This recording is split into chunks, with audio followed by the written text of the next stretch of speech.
Breaking news రేపటి Kolkata anti BJP ర్యాలీకి కేసీఆర్ దూరంగా ఉండనున్నట్లు సమాచారం అందుతోంది. మమతా బెనర్జీ నేతృత్వంలో రేపు బీజేపీ వ్యతిరేక పార్టీలన్నీ కోల్కతాలో భారీ ర్యాలీ చేపడుతున్నాయి. అయితే ర్యాలీకి మమతా బెనర్జీ నుంచి ఆహ్వానం అందినా వెళ్లకూడదని కేసీఆర్ నిర్ణయించుకున్నారు. కాంగ్రెస్ కలవడం వల్లే వెళ్లకూడదని కేసీఆర్ నిర్ణయించుకున్నట్లు సమాచారం.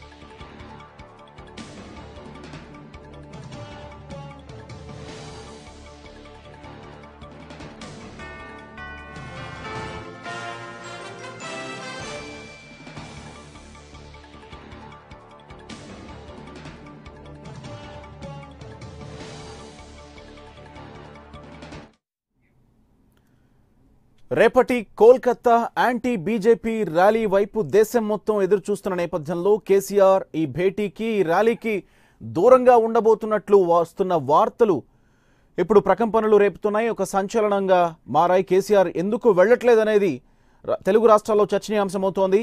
మమతా బెనర్జీ నేతృత్వంలో రేపు బీజేపీ వ్యతిరేక పార్టీలన్నీ కోల్కతాలో భారీ ర్యాలీ చేపడుతున్నాయి. అయితే ర్యాలీకి మమతా బెనర్జీ నుంచి ఆహ్వానం అందినా కూడా వెళ్లకూడదని కేసీఆర్ నిర్ణయించుకున్నారు.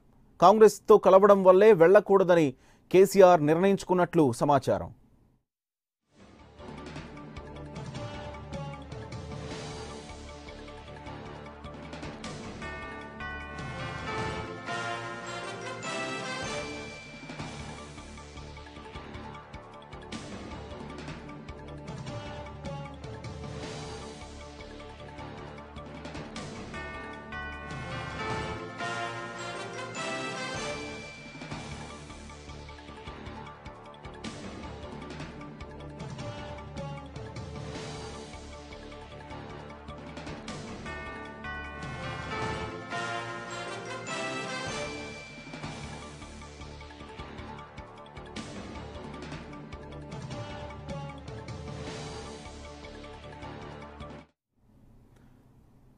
రైట్, రేపు జరగబోతున్న కోల్కతా ర్యాలీ దేశవ్యాప్తంగా ఉత్కంఠ రేపుతోంది. ఎవరెవరు ఈ భేటీలో ఈ ర్యాలీలో పాల్గొనబోతున్నారు?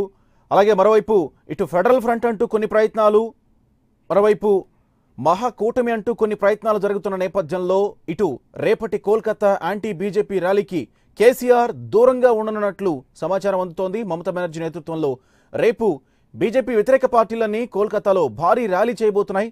అయితే ఈ ర్యాలీకి మమతా బెనర్జీ నుంచి ఆహ్వానం అందిందా లేదా అనే విషయం పక్కన పెడితే ఆహ్వానం అందినా కూడా వెళ్లకూడదని కేసీఆర్ నిర్ణయించుకున్నారు.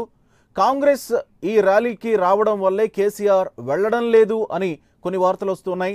కేసీఆర్ ఇలాంటి నిర్ణయం కాంగ్రెస్ రేపు జరగబోతున్నటువంటి ర్యాలీకి కాంగ్రెస్ వస్తున్నందున కేసీఆర్ వెళ్లకూడదని నిర్ణయించుకున్నారట. ఫెడరల్ ఫ్రంట్ ముఖ్యంగా యాంటీ బీజేపీ యాంటీ కాంగ్రెస్ నేపథ్యంలో ఏర్పడినటువంటి ఫెడరల్ ఫ్రంట్కి నాయకత్వం వహించబోతున్నటువంటి కేసీఆర్ రేపు జరగబోతున్నటువంటి యాంటీ బీజేపీ ర్యాలీకి వెళ్లకపోవడం కూడా ఇప్పుడు తీవ్ర చర్చనీయాంశమైంది. కేసీఆర్ మమతా బెనర్జీ ఆహ్వానించినా ఆహ్వానించకపోయినా వెళ్లకూడదని మాత్రం నిర్ణయించుకున్నారు. కేసీఆర్కి మమతా బెనర్జీ నుంచి ఫోన్ వచ్చినట్లు కూడా సమాచారం అందుతోంది.